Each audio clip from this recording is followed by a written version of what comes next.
আমার অস্তিত্ব জুড়ে ও আসার পর সব কিছু ওর কন্ট্রোলে চলে গিয়েছে।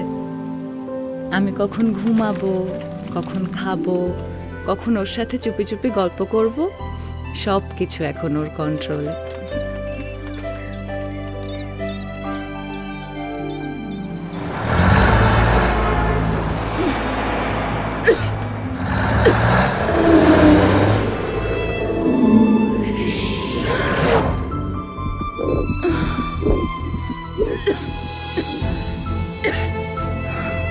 বাংলাদেশে উচ্চ বায়ু দূষণের ফলে অকাল জন্ম ৩৬% বৃদ্ধি পেয়েছে।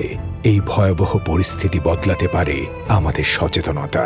বায়ু দূষণ কমিয়ে সুস্থ জীবন ও সবুজ পৃথিবী করতে সাইকেল হোক আমাদের প্রতিদিনের সঙ্গী। ২০ বায়ু রোধে চলে দুরন্ত বাইসাইকেলে।